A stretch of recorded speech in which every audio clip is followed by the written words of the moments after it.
بسم الله الرحمن الرحيم، والصلاة والسلام على أشرف المرسلين سيدنا محمد صلى الله عليه وسلم النبي الأمين وعلى آله وصحبه أجمعين. هنتكلم النهاردة عن نقطة حاجة فلسفية شوية، إن دايما يقول لك أنا مش حاسس بالأمان في الدنيا، أنا عايز أأمن نفسي وعايز أأمن عيالي من بعدي. يا جماعة، الأمان في الدنيا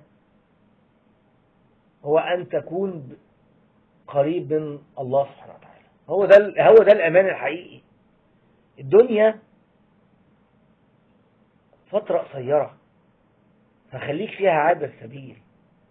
فترة مهما طالت قصيرة بالنسبة للحياة الآخرة. فأمان إيه اللي أنت بتدور عليه وتعصي ربنا وتكنز وما تأديش زكاتك وتاخد من حلال على حرام؟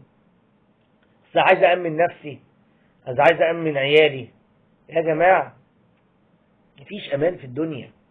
نعم اللي ربنا مديها لك دي كلها، يا أنت هتسيبها يا هي هتسيبك. هتسيبك هي بابتلاء من ربنا سبحانه وتعالى، أو هتسيبها أنت بانقضاء عمرك. أمان إيه؟ أمان إيه؟ الناس ميتة قاعدين مشوار صغير وماشيين. أين الأمان في هذه الدنيا؟ الأمان الحقيقة أنك تكون بجوار ربنا سبحانه وتعالى وقريب منه. هو ده الأمان حقيقي. اللي عايز يأمن نفسه ويأمن عياله ويعرفوا دينه. هتقول لي يعني ما بيطبقوش. اللي يعرف ممكن في يوم من الأيام يطبق، عكس اللي ما يعرفش.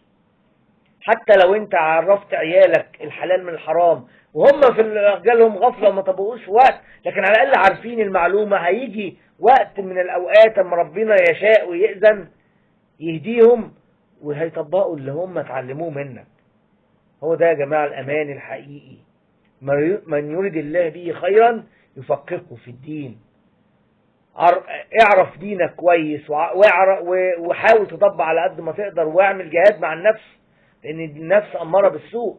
وحاول ان انت تعلم عيالك الميراث الحقيقي وأمانهم الحقيقي، انك تعرفهم دينهم وتربيهم على الأخلاق وعلى الأخلاق الإسلامية الصحيحة.